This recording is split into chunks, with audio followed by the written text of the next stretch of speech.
የግብነት በሚስራት በሚስራት በቸርነትን ስለተመሰገን ለዚህ ከፍተኛ ቀጠሮ ስላደረስከን ከሁሉ አስቀድሞ ቅዱስ ስምህን እናመሰግናለን። ቸር እግዚአብሔር አምላካችን ሆይ ሁለት ወይም ሶስት ናቸው በስምህ ከተሰበሰባችሁበት እኔም ከዚያ በመካከላቸው እገኛለሁ ብለሃልና ቃል ኪዳንህን እታጥባለሁ። ልናውቀው የሚገባንን የሚጠቅመንን ትምህርት እንድትገልጽልን በመካከላችን እንድትገኝልን አእምሯችን ሊሸከመው ሊመረምረው ሊረዳው የሚችለው እንድትገልጽልን ቅዱስ መንፈስህ እንድትፈጥርብን ሀገራችን ኢትዮጵያን ኦርቶዶክስ ተዋሕዶ ቤተክርስቲያናችንን ክርስቲያን ሕዝብህን በቸርነትህ እንድታስብልን ኑሯችን በዚህ ፍጻሜ ቅዱስ እንድትመልስልን በሕይወት ነቢያት በጣም እንለምንሃለን እንለምንሃለን። ክብር ምስጋና ለአብ ለወልድ ለመንፈስ ቅዱስ ይሁን ዛሬም ዘወትርም ለዘላለሙ አሜን። አባታችን ሆይ በሰማይ የምትኖር ስምህ ይቀደስ መንግሥትህ ትምጣ ፈቃድህ በሰማይ እንደሆነች እንዲሁ የዕለት ምግባችንን ስጠን በደላችንን ይቅር በለን እኛም የበደሉንን እንደምንምር ወደ ፈተና አታግባን ከክፉ አድነን እንጂ መንግሥት ናት ኃይል ምስጋና ለዘላለሙ አሜን። እመቤታችን ቅድስት ድንግል ማርያም ሆይ በመልአኩ በቅዱስ ገብርኤል ሰላምታ ሰላም በሐሳብሽ ድንግል ነሽ በሥጋሽም ድንግል ነሽ የአሸናፊ እግዚአብሔር እናት ሆይ ሰላምታ ላንቺ ይገባል። ከሴቶች ሁሉ ተለይተሽ አንቺ የተባረክሽ ነሽ የማኅፀንሽ ፍሬ ኢየሱስ ክርስቶስ የተባረከ ነው። ጸጋን የተሞላሽ ሆይ ደስ ይበልሽ እግዚአብሔር ከአንቺ ጋር ነውና ከተወደደ ልጅሽ ከጌታችን ከመድኃኒታችን ከኢየሱስ ወረትን ለምንልን ኃይላችን ያስበን ለዘላለሙ ኢየሱስ ክርስቶስ በከመ በሳይልከ ወምህረትከ ሠራይ ኃጢአቴ ወኃጢአተ ኩሉ ሕዝብ ጌታዬ ኢየሱስ ክርስቶስ እንደ ይቅርታህ እንደ ቸርነትህ ብዛት የእኔንም የሕዝብህንም ኃጢአት አስተስርይ። በማወቅ ባለማወቅ በማሰብ በመስራት በመናገር የተፈጸመውን ሁሉ እግዚአብሔር ይፍታ። ይህን ያድርግልን። ዛሬ ሚያዝያ 7 1998 ዓ.ም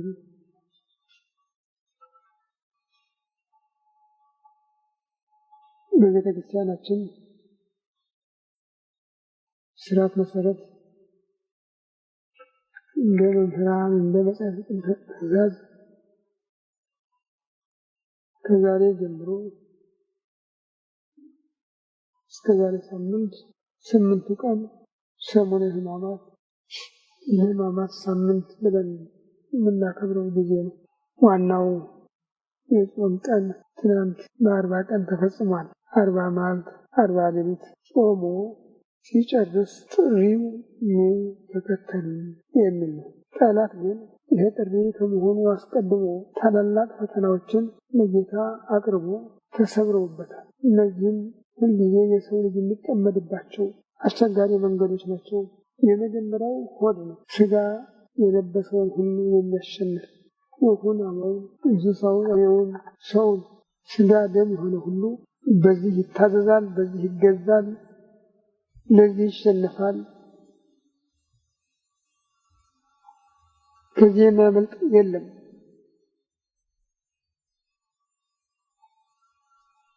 አዳምና ሔዋን በመብል ምክንያት አደጋ ላይ ስለወደቁ ይህ ፈተና ሰዎችን ሲፈታተናቸው ይኖራል እና በሆዳቸው ምክንያት ብዙ አደጋ ይደርስባቸዋል።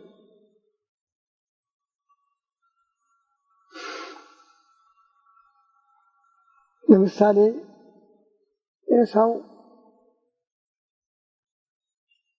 ብኩርናውን ማጣት የደረሰ በትንሽ ነገር ነው። ውጭ ውሎ ሲመጣ ወንድሙ ምሳ ይበላ ነበር። አብላኛ ነው እንዲያለው አንተስ ከብኩርና ትሰጠኛለህ አለው።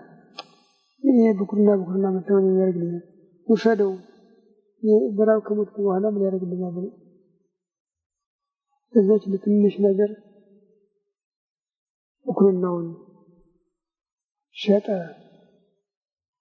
ከዛ በኋላ የሚፈልገው ሁሉ ይሳካለት አልቻለም። ያችን ቀን ጠብቆ አልፏት ቢሆን ኖሮ ሌላም የሚጠብቀው ታላቅ ጸጋ ነበረ። ይሁን በረከት አባቱ ስጋ አምሮኛል የዱር እንስሳ አደንና አንተ ታብላኝ አለው። ጀግና ነው። ሄደ። ውሎ እስኪመለስ ድረስ ወንድሙ ቀደመው። በጋርዶ ያንን በእናቱ እጅ አሰርቶ ይዞ ሄደ። አባባ የፈለከውን አምጥቻለሁና ተነስ ተመገብ አለው። እንዴት ምን ነው ፈጣን ግሳ አለው። አምላክ እንስሳውን ወደ እኔ ያመጣልኝ አለ። ይስሐቅ አርጅቷል፣ ደክሟል፣ አይኑ ደግድጓል፣ ማንንም አይለይም። ጆሮው ግን ይህን ያህል አይደለም፣ የሰው ድምፅ ይለይ ነበርና የያዕቆብ ድምፅ መሆኑን አውቋል። እንግዲህ አለና አቅርብልኝ ብለው አቀረበለት።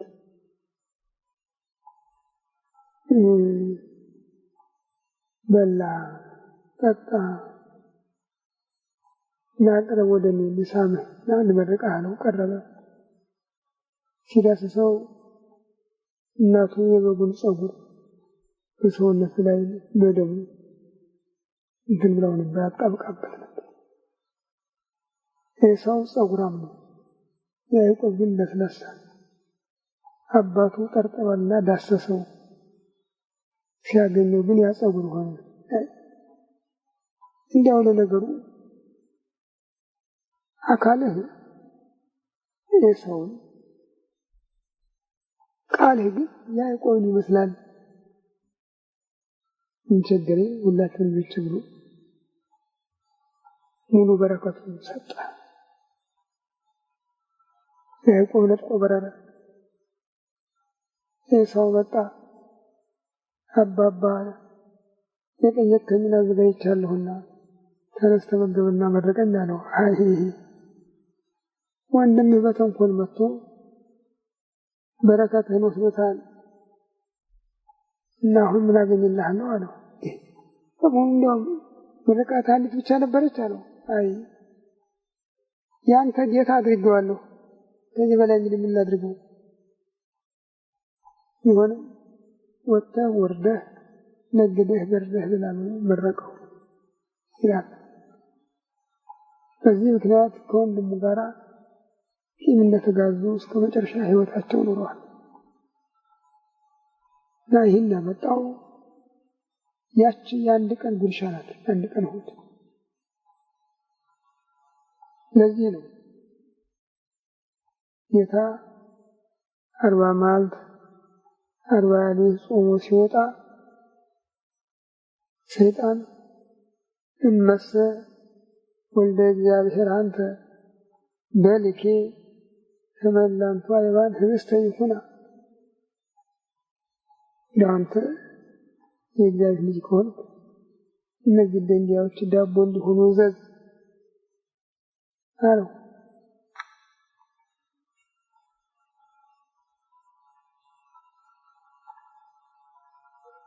ዳቦ እንዲሆኑ እዘዝ።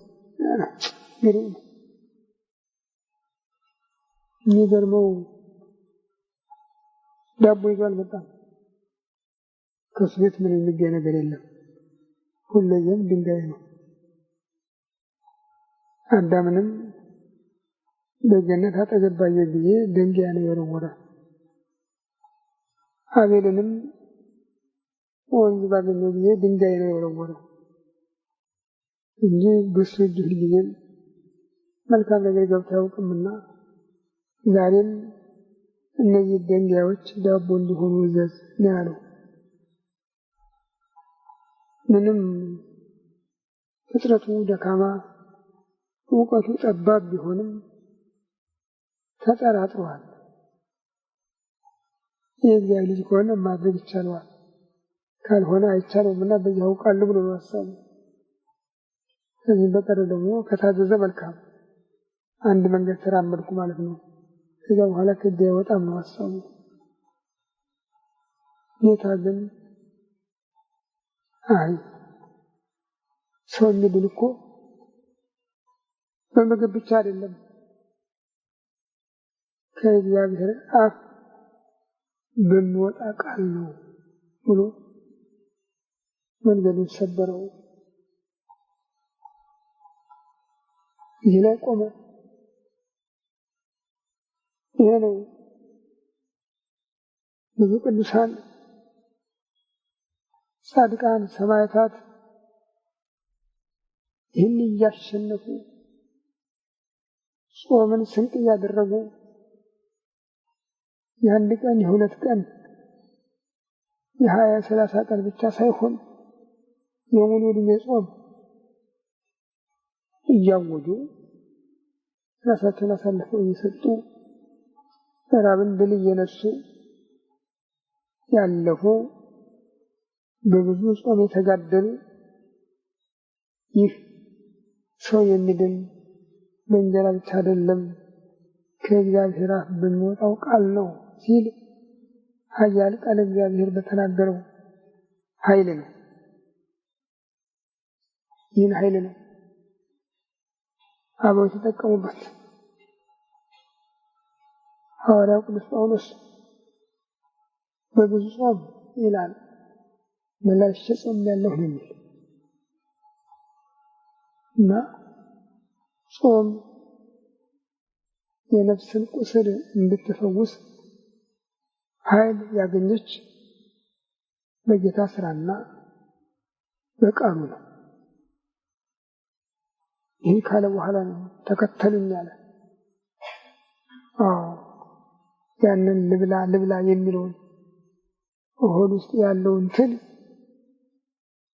ጉሮሮውን ዘግቶታል፣ እንዲተኛ አድርጎታል፣ እንዲያንቀላፋ አድርጎታል። ከዚያ ቀጥሎ ወደ ሁለተኛው ምዕራፍ ሲሻገር የነበረው ወጥመድ ማን ያህለኛል የሚለው ነው።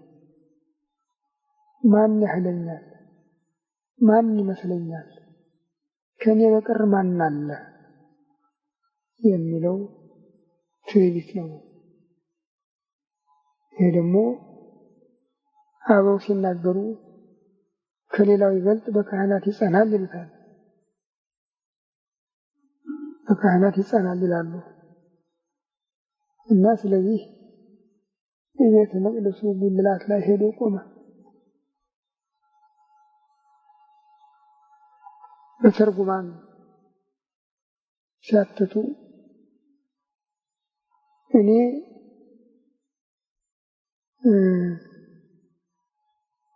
መናንያንን ድል በማልነሳበት እነሱ እኔን በሚያሸንፉበት በገዳም ስለሆነ አሸነፈኝ እንጂ እኔ ካህናትን ድል በምነሳበት በቤተ መቅደስ ቢሆን ኖሮ አያሸንፈኝም ነበር ብሎ አሰበ ይላሉ ጠላት። ስለዚህ ነው ጌታ በቤተ መቅደስ ጉልላት ላይ የተገኘው። ይሄ የመተርጉማኑ ሐሳብ ነው።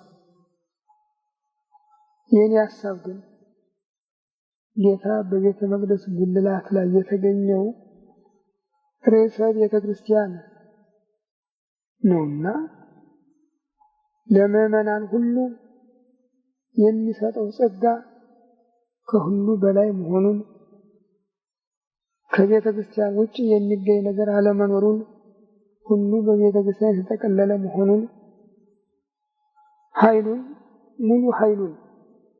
ሙሉ ኃይሉን ለቤተ ክርስቲያን ለመስጠት ነው እላለሁ። እና አየው ጠላት ጉድ ነው በጣም። ታዲያ እኮ በዚህ እንደው መር ብለህ ልትወረወር እንዴት አስደናቂ ነገር ሆነ ነበር። ምንም ያገኘ ነገር እኮ የለም። አይዞህ እስመ ለመላእክቲሁ ይእዜዙ በእንቲአከ ከመ ይዕቀቡከ በኩሉ ፍኖትከ፣ በመንገዱ ሁሉ ሊጠብቁህ መላእክትን ያዝዛቸዋል ተብሎ ተጽፎልሃል አይደል አለው። የተጻፈ ይሄ ብቻ አይደለም አለ ጌታ። ጽሑፉ ጌታ መክሮ ለእግዚአብሔር አምላክከ፣ አምላክህን እግዚአብሔርን አትፈታተነው ተብሎ ተጽፎብሃል አለው። ጠቅሶ ነበርና በጥቅሱ ጥቅስ መልሶ ኃይሉን ወረወረ። አምላክህን እግዚአብሔርን አትፈታተነው። አሁን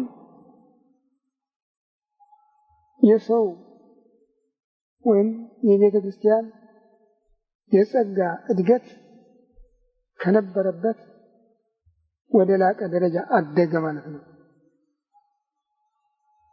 ቅድም የጠላት ጥያቄ የእግዚአብሔር ልጅ ከሆንክ እነዚህ ድንጋዮች ዳቦ እንዲሆኑ እዘዝ የሚል ነው። ስልጣኑንም አምኗል። ግን ይህን ስራ መስራት የሚቻለው የእግዚአብሔር ልጅ እንደሆነ ስላወቀ ሰው ሊያደርገው የማይችል ነው ብሎ ነው የጠየቀው። ጌታ ግን ሰው የሚድን በእንጀራ ብቻ አይደለም ያለው። የእግዚአብሔር ልጅ አይደለም አላለም። ሰው የሚድን በእንጀራ ብቻ አይደለም፣ ከእግዚአብሔር አፍ በሚወጣ ቃል ነው ብሎ ነው የመለሰለት። አሁን ግን ጠላት ከዚህ ሲመር ብለህ ውረድ፣ ምንም የሚያገኝህ አደጋ የለም፣ መላእክትን ስላንተ ያዝዛቸዋል በመንገድ ሁሉ ሊጠብቁህ የሚል ጽሑፍ ስላንተ ተጽፏል አለው። አሁን የተዋወቁ ይመስላል። ጌታም በፊት ለፊቱ አምላክህን እግዚአብሔርን አትፈታተነው ተብለሃል ነው ያለው። እንግዲህ ከዚያ ቀን ጀምሮ ክርስቲያኖችን መፈታተን አምላክን መፈታተን ነው ማለት ነው። አምላክን መፈታተን ማለት ነው። በዚህ ምክንያት ነው ክርስቲያኖች በጸጋ እድገት፣ በትምህርት እድገት፣ በእምነት እድገት ካደጉ በኋላ ብቻ ሳይሆን አድጎም በስመ አብ ወወልድ ወመንፈስ ቅዱስ አሐዱ አምላክ ብለው በሚያማትቡት ኃይል ሰይጣንን መቅጣት እንዲችሉ የሆነው ፈጣሪህን እግዚአብሔርን አትፈታተነው በሚለው ቃል ይህ ነው ክርስቶስን በጉልላቱ ማዕዘን ላይ በቤተ መቅደሱ ራስ ላይ እንዲቆም ያደረገው። አሁን ሰው ወዶ ካልተዋረደ በስተቀር ሰይጣን በጉልበቱ ሊገዛው አይችልም። ከዚያ በላይ ሄዷል።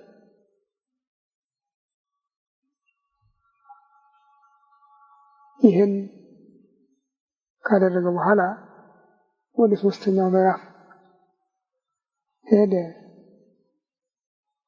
የቆ የካህናትን ድል በማልነሳበት በቤተ መቅደስ ስለሆነ እንጂ ወደ ተራራ ቢወጣ ኑሮ ያሸንፍ ነበር አለ ይላሉ ትርጉማን። እነሱም ሐሳቡን አውቆ ወደ ተራራ ሄደ። ጠላት ደግሞ ያለውን ሁሉ ሰብስቦ ዋራዮ ኩሎ መንግስታተ ምድር የዓለምን ሀብት ሁሉ አሳየው ነው እንግዲህ ምትሃት አይመስልም። አበው ግን በምትሃት ነው የሚሉት። ወንጌል ግን ሁሉንም አሳየው ነው የሚሉት እና ይሄ ሁሉ እኮ የኔ ነው እሰግድልኝ ይሄ ሁሉ ሰጥህ ነበር አለው።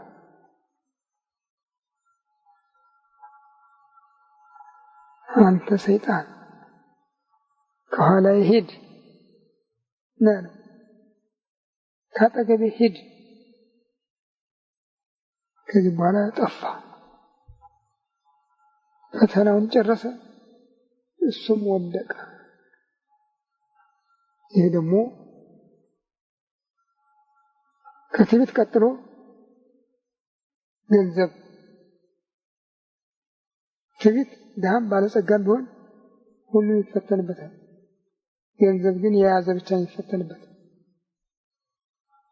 እና ገንዘብ ያገኙ ሰዎች ሁሉ ነገር እንደ ኢመንት ነው የሚያዩ። እንደ ኢመንት ምንም ያለ መስሎ አይታያቸውም።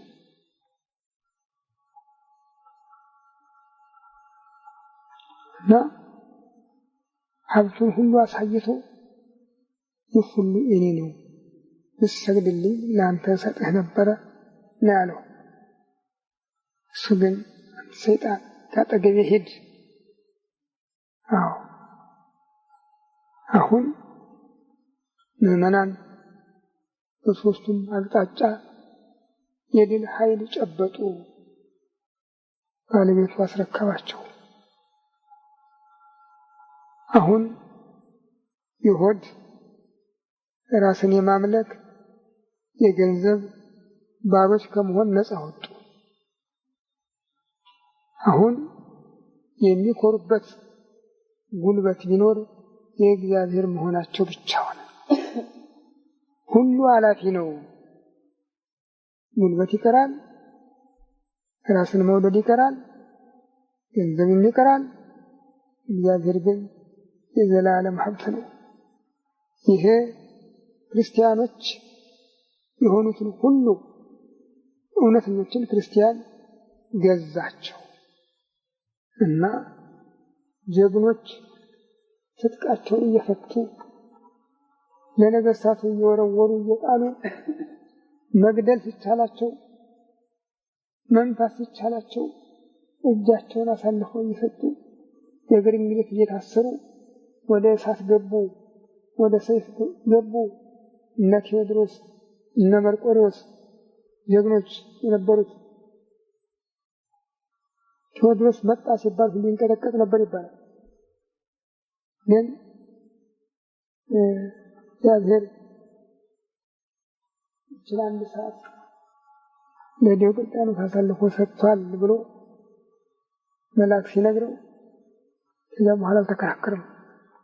ትጥቁን ፈቶ እጁን የሰጠው የፈቀዱትን ሁሉ ያደረጉበት አሸነፈ።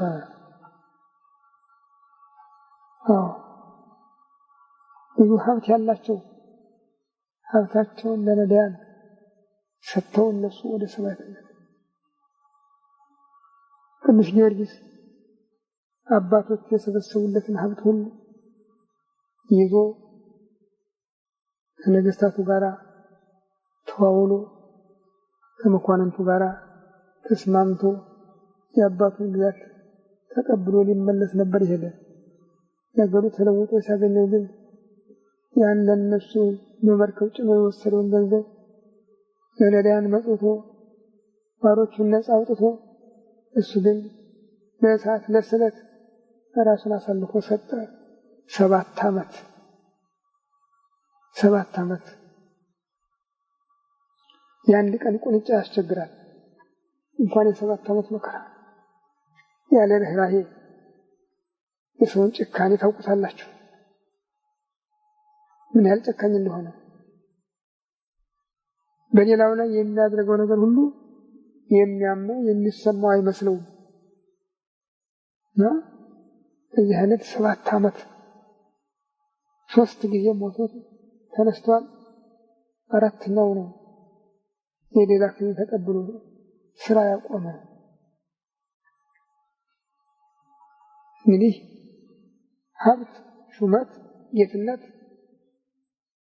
የኔ ናቸው ልትሰግድልኝ ለአንተ እሰጥሃለሁ ባለው ጊዜ አንተ ሰይጣን ካጠገቤ ሂድ ሲለው ያን ጊዜ ምዕመናን ትልቅ አጥር ሆነላቸው። የጠላታቸው ኃይሉ ተሰበረ። በዚህ ምክንያት ምዕመናን የልብን ሐሳብ ምን ልብላ ምን ልጠጣ የሚለውን ማን ያህለኛል ማን ይመስለኛል የሚለውን ይሄ ካለኝ እኔ ዓለምን እገዛለሁ የሚለውን ሐሳብ በሙሉ አሸንፈው እሱን ተከትለው ከአባታቸው ጋር ወደ ዘላለም መንግስት የሚገቡበትን መንገድ አገኙ። ይህ ነው ከዚህ ጾም ያገኘ ነው ጸጋ፣ ሀብትና በረከት። ይህ ብቻ አይደለም፣ በዓለምም ይህ ጾም ብዙ ሀብት፣ ጸጋ፣ በረከት ነበረው። ኢትዮጵያን ጠብቆ የኖረ ከልዩ ልዩ አደጋ ጠብቆ የኖረ ኃይል ነበረው።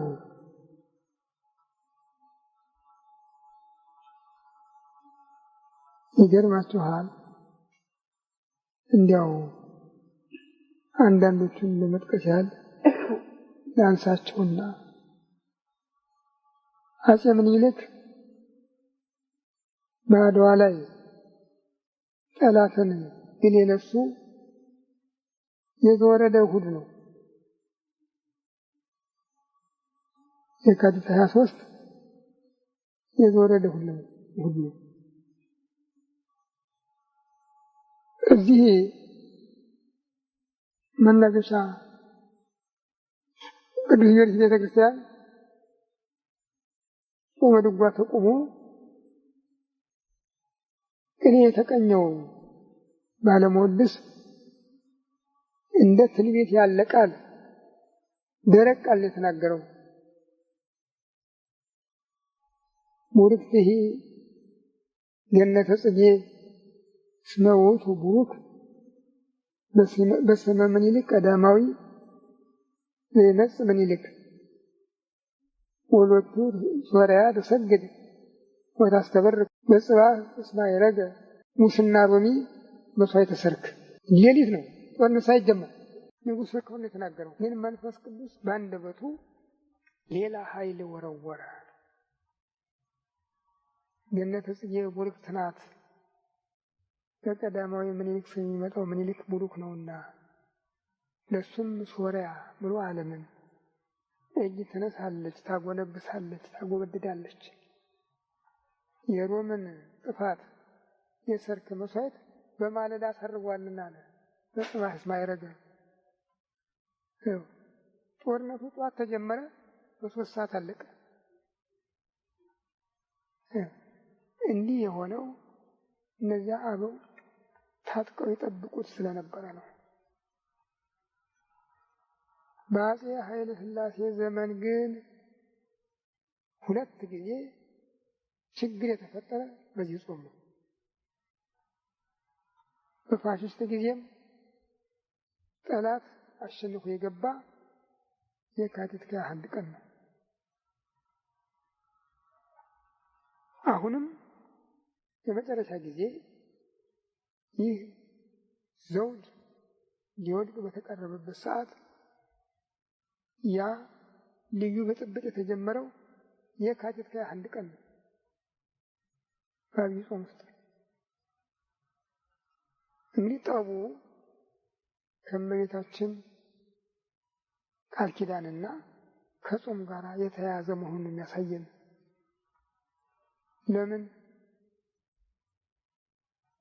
ሃይማኖት የግል ነው፣ ሀገር የጋራ ነው በሚለው አዋጅ ያቺ የጾም የጸሎት የትህትና የንጽህና አገር የነበረችው አገሪቱን ርስት ህዝቧን አስራት አድርጌ ሰጥቻለሁ ባለው ቃል ኪዳን መሰረት ወላዲተ አምላክን እንኳን ሰው ሳሩ ቅጠሉ ያከብር የነበረባት አገር ባለጌ ሆነች። እግዚአብሔር ምን ሰራችሁ ነው እንጂ ምን በላችሁ ኃይልም አለ ፕሮቴስታንት። ረቡዕና ዓርብን ሳይቀር ጣሰ፣ ደመሰሰ።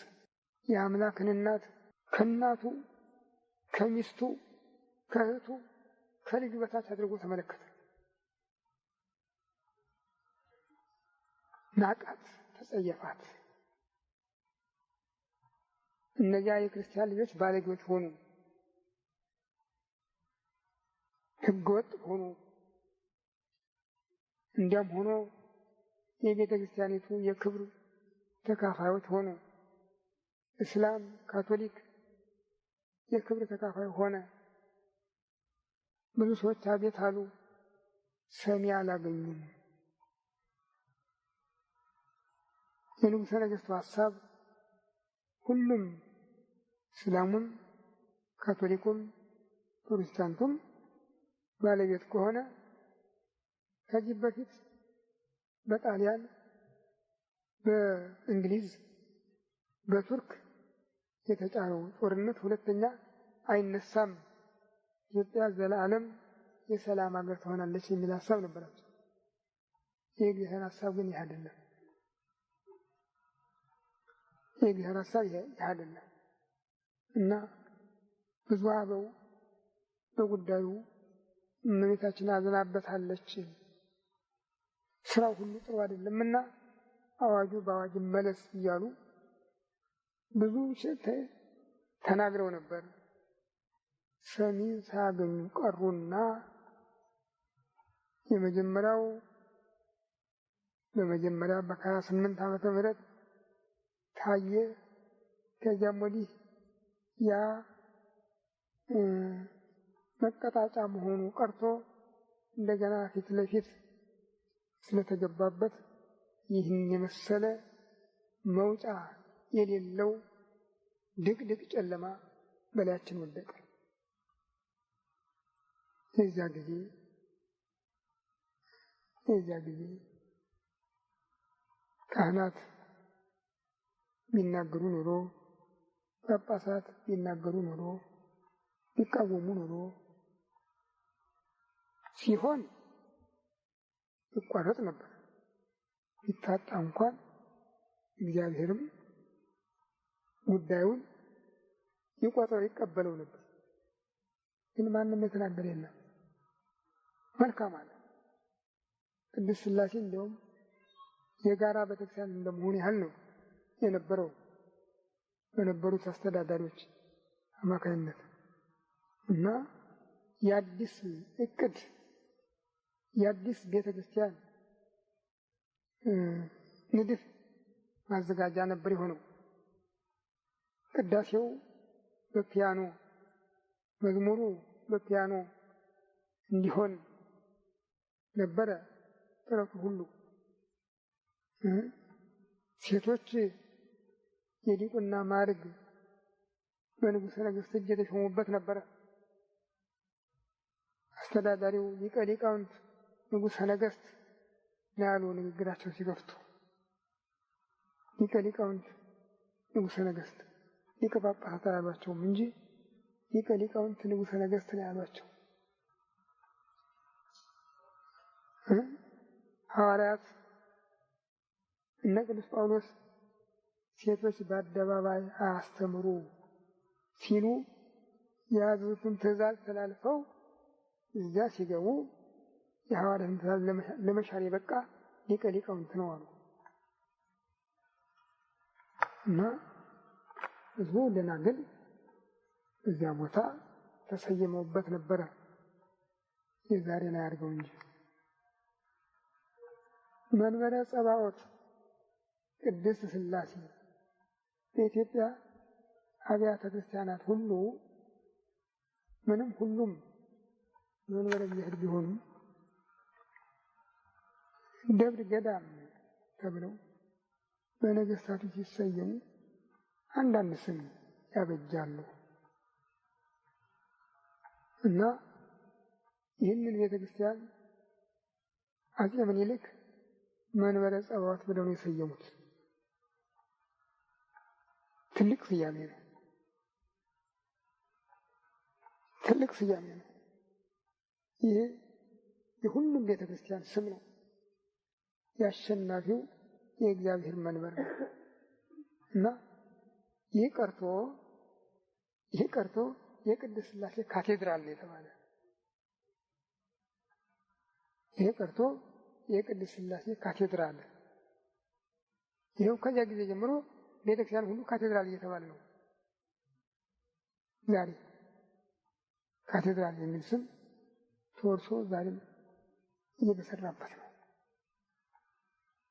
እና ይህ ሁሉ ጠቅሎ በዚያ ሀብት፣ ጸጋ፣ በረከት ይገኝበት በነበረው ጾም ቅጣት ታዘዘ። እስከ ዛሬም ግርፋቱ አልተቀነሰም። እየጨመረ ከመሄድ በስተቀር አልቀነሰም።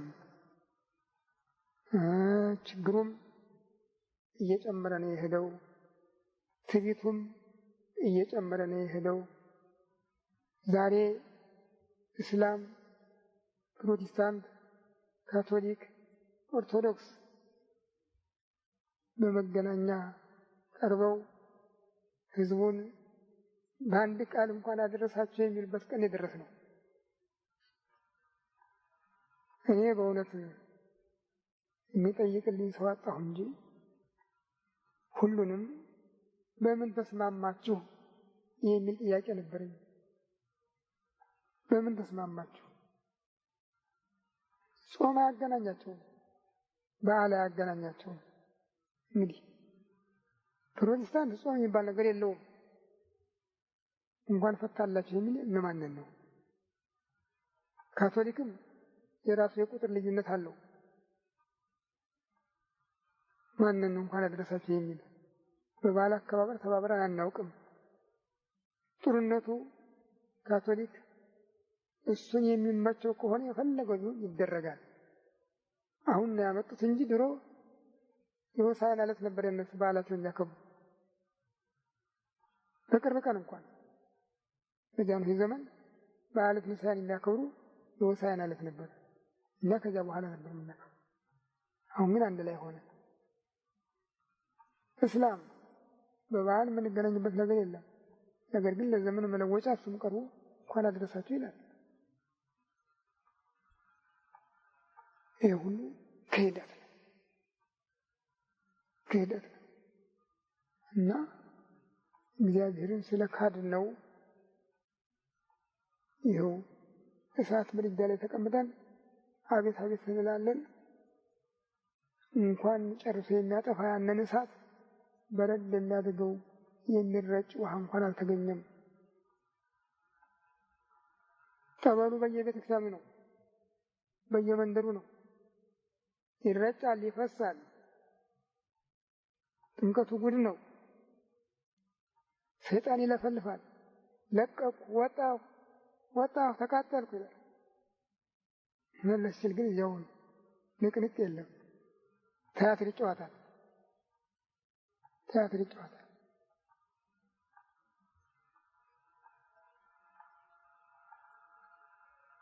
የሚገርመው ደግሞ ሁሉም ነገር የቲያትር ሆኖ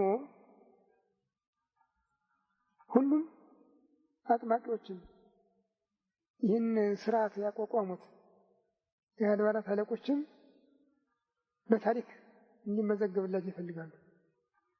ታምራት ሆኖ እንዲመዘገብላቸው ይፈልጋሉ።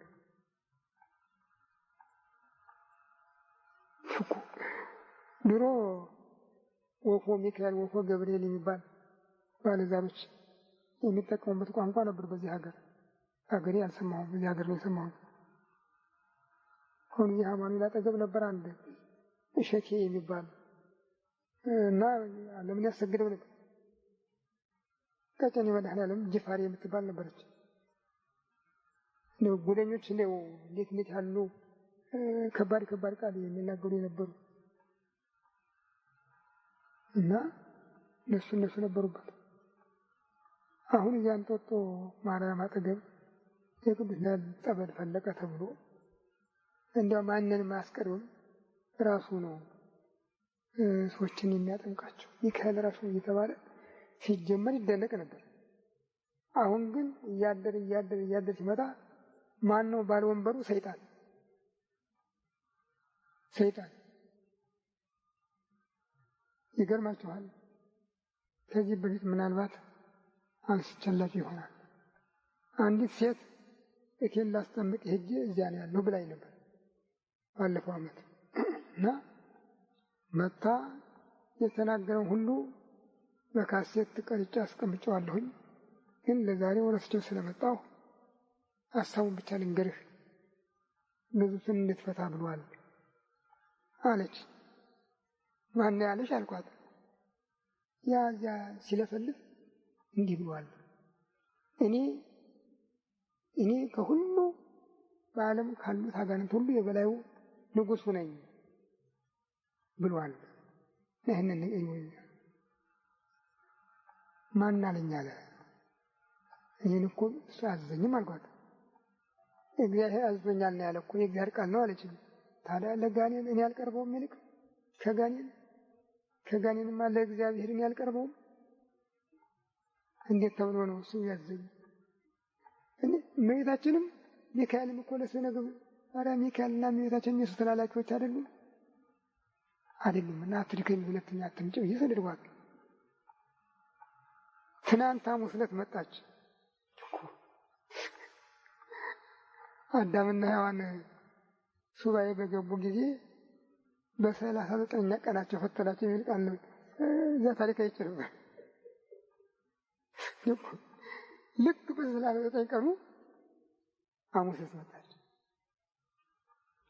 እና ዛሬ ከገሌ ጋር እንድትሰራ ታዘዝሃል። እኔ ታውቀዋለሁ እሱን። አይ እሱ ከዚህ በፊት እኔም ሄጄ ነግሬዋለሁ፣ ካሴቱንም ሰጥቼዋለሁ፣ ግማሹን ዛሬ ይዤ መጥቻለሁ እና ለአንተ ልነግርህ ነው የመጣሁት። ምነው ከዚህ በፊት አይቻልም ብዬ ነግሬሽ አልነበረም አልኳት። እንዴ አሁን እኮ እሱ የሚለው ሰው እንዳያልቅ ግዙት ይፈታ ነው። ምን ሆነ? ምንድን ነው ችግሩ? ኃጢአት ነው ግዙት?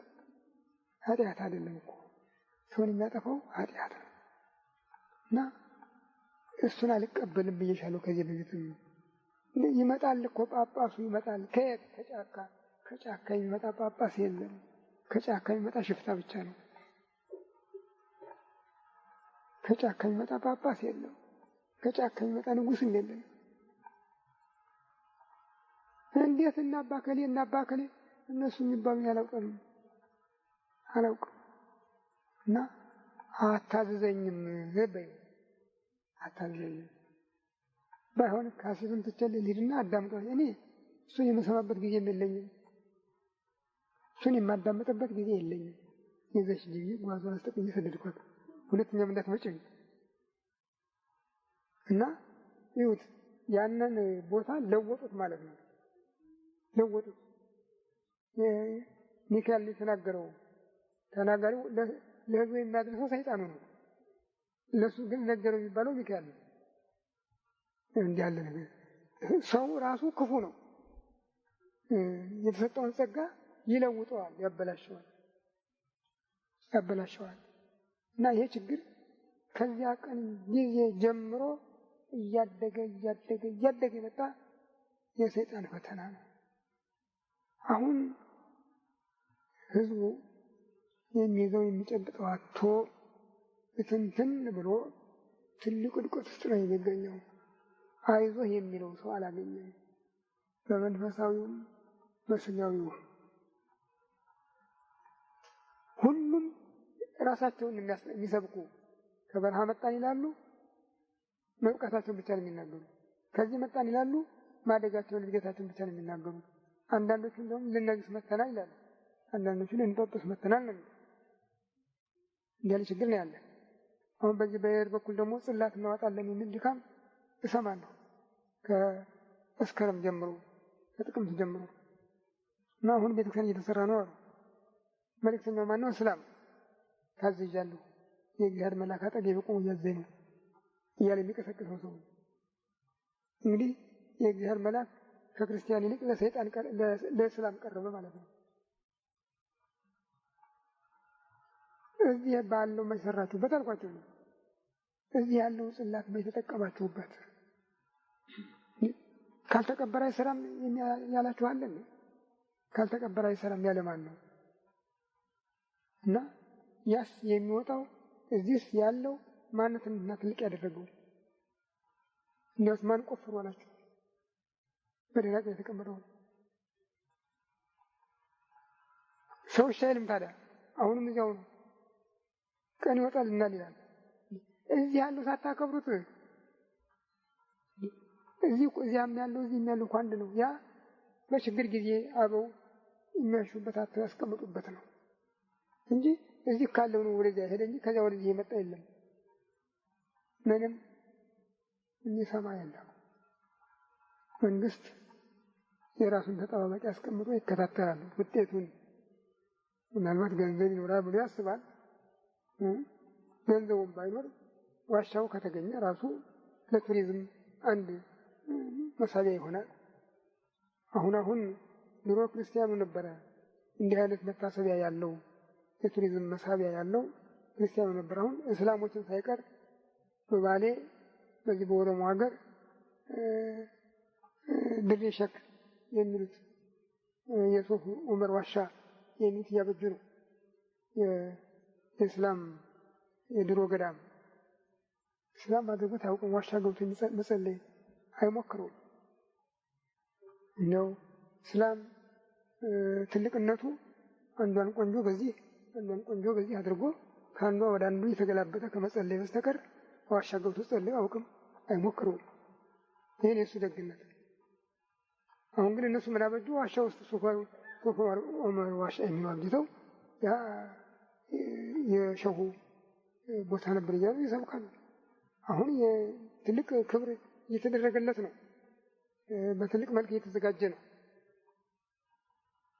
ያ እድገት ብቻ አልበቃም። አሁን አንዳንዱ አይምሮ ያልሰከነ አንዳንዱም ደግሞ እንደው የፈቀደውን በዘፈቀደ የሚያደርግ አለ። በተለይ ወጣቶቹ እና አሁን በዚህ በዲላ በአዋሳ አንድ ተማሪ ቁርአን ወርውሮ ጥሏል ተብሎ በጣም የማይበርድ ጸብ እያደገ ነው በክርስቲያኑና በእስላሙ መካከል። ለመንግስትም ጥያቄ ቀርቧል። ምን እንደ ውሳኔ እንደሚመለስ አይታወቅም። እነሱ ግን ብዙ መጽሐፍ ጽፈዋል ክርስቶስን የሰደቡበት። በተለይ ኢየሱስ ወልድ አምላክ ነው ሲሉ የጻፉት መጽሐፍ እጅግ በጣም የሚያሳዝን ነው። በዛ የተናገረ የለም። ብዙ መጽሔቶች ብዙ ጋዜጦች አሏቸው። እንደዚሁ የስብከት መድረክ ከፍተው እየተሳደቡ ነው። የተቆጣጠራቸው የለም። ያም አልበቃቸው ብሎ ምድሩ ሁሉ መስጊድ ብቻ ሆኗል። ይህም አልበቃ ብሎ አሁን ምክንያት ፈልገው ቤተ ክርስቲያን የሚያጠፉበት ዝግጅት እየተዘጋጁ ነው። እኛ ግን አልተዘጋጀንም። ትጥቅ እንደፈታንን ሃይማኖታችን ጠፍቷል፣ ምግባራችን ተበላሽቷል፣ ቤተ መቅደሱን ረግጠናል፣ ጠቅጥቀናል፣ ከእግዚአብሔር ርቀናል፣ የፍርድ ሰዎች ሆነናል እና አስደንጋጭ ሁኔታ ላይ ነው ያለነው። የጾም ኢትዮጵያን ታድጎ የኖረ ጾም ነበረ። አሁን ደግሞ ተበቃይዋ እሱ ሆነ ማለት ነው።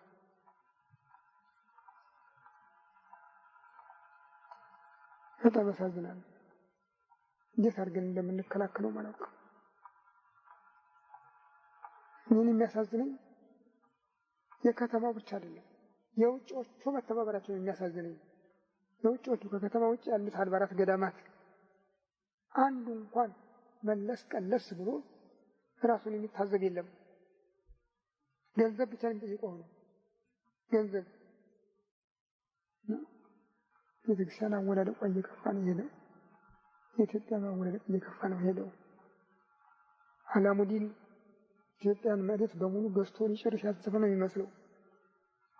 ግን ዛሬ ጠዋት እንኳን በራዲዮ ሰምታችሁ እንደሆነ ትናንትናም ዛሬም በቴሌቪዥን ቅድም ሲናገረው ነበረ። በዚህ ሙሉ በሚባለው አውራጃ ውስጥ 2 ቢሊዮን ብር የሚፈጅ የሲሚንቶ ፋብሪካ ለማቋቋም ከአባዱላ ገመዳ ጋር ተዋዋለ ነበር። 2 ቢሊዮን አስቡ አንድ ሰው እጅ። ይሄ እንግዲህ አንዱ ቦታ ላይ የሆነው ነው። በየቦታው ያለው ስንት አለ? በከተማ በአዲስ አበባ ያለው ስንት ነው? በዚህ በኋላ በደላንታ በየቤተክርስቲያኑ ጎን ነው ድሮ ምናምን የእስላም መስጊድ ምልክት በሌለበት እዚያ ሁሉ አሁን መስጊድ እየተሰራ ነው። ይሄ ኃይል እንደ ግራኝ ከዚያም የከፋ አደጋ ለማስከተል የተዘጋጀ ነው ማለት ይቻላል። በግራኝ የነበረው አደጋ በበቅሎና በፈረስ ኮቴ ነው። ዛሬ ግን በሱ አይደለም፣ በአውሮፕላን በመኪና ነው፣ በታንክ በጦር ጀት ነው። ይህን ደግሞ ማድረግ ይችላል።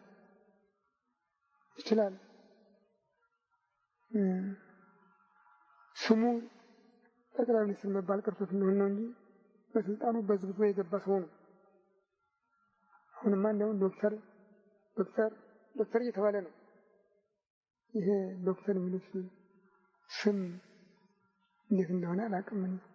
እኔ ድሮ የትምህርት መስሎኝ ነበር። አሁን ግን የብልጠት ነው መሰለኝ። ሀገራችን እዚህ ውድቀት ላይ ደርሳለች። አሁንም ይህ ሳምንት ሰሙነ ሕማማት እንደምታውቁት አባቶቻችን እናቶቻችን ታጥቀው ያቺ ቁርጥም ስብስብ ብለው ሲወድቁ ሲነሱ ይውሉበት የነበረ በዓል ነው። እግዚአብሔርን እንጠቅመዋለን ብለው አይደለም፣ ግን መታሰቢያውን በማድረግ በረከቱን ለመቀበል እንዲታደሉ ለዚያ እንዲያበቃቸው ነበር። ከጧት እስከ ማታ ጸሎቱ፣ መዝሙረ ዳዊት፣ ወንጌል፣ እግዚኦ መሐረነ አቡነ ዘበሰማያት ይሄ ነው የነበረው እና ብዙ ፍሬ ነበረው። ዛሬ እርግጥ ስራው ይኖራል፣ ግን ያለ ሃይማኖት ምን ያደርጋል? ወዘን ያለ ሃይማኖት እሰ እየተካለ ያስምረው ወለ እግዚአብሔር። ያለ ሃይማኖት እግዚአብሔርን ሊያገለግሉት ደስ ሊያሰኙት አይቻልም ነው ያለ ሐዋርያው። እና እግዚአብሔር በሌለበት የሚደረገው ነገር ሁሉ አጭዶ መበተን ብቻ ነው። ቢሆንም ምናልባት እንግዲህ በምዕመናኑ መካከል እሱ በንጹህ ልቦና የሚመለከታቸው ይኖሩታልና እሱ ተቀብሎ ለሀገራችን የሚጠቅም እንዲያደርገው ሁላችንም መጸለይ ይገባናል። አሁን መጨረሻው ላይ የደረስን ይመስላል። ምጣር ላይ ነው የደረስነው። ሴት 9 ወር ታረግዛለች። ጽንሱ በማህፀኗ ሕይወት ካገኘበት ጊዜ ጀምሮ ጤና የላትም። እያደገ በሄደ መጠንም ችግሯን በዚያው መጠን እያደገ ነው። ግን የመጨረሻው በሕማም ለዲ በሕማም በጻዕር ውለጂ የሚለው ቃል ስለሆነ የመጨረሻው ጭንቀት ግን ከፍተኛ ነው። አሁንም በእውነት እንጃ እኔ በጣም እየፈራሁ ነው። ሁኔታው ሁሉ ማንኛውም አቅጣጫ አገሪቱን ወደ ከፍተኛ አደጋ እንዳያደርሳትና ከፍ ያለ ውድቀት እንዳይመጣ እንዲያው ልብ ያለን ሁሉ አለን የምንል ሁሉ ልንጸልይበት ይገባል። እግዚአብሔር በቸርነቱ ብርሃነ ትንሣኤውን ለማየት የሀገራችንን ትንሣኤ ለመቀበል ያብቃል። አይደለም ይህም ድምፅ አይደለም የተባለ አነጋገሩ ነው። ድምፅማ የሚያቃጭለው ሁሉ ድምፅ ነው። እነሱ አይደለም። አዳም አለው። አቤት አለ። እግዚአብሔር ይቅር ብያለሁና ውጣ ብሎሃል አለው። አንተ ማን ነህ አለው። እኔ መልአከ ብርሃን ቅዱስ ገብርኤል ነኝ አለው።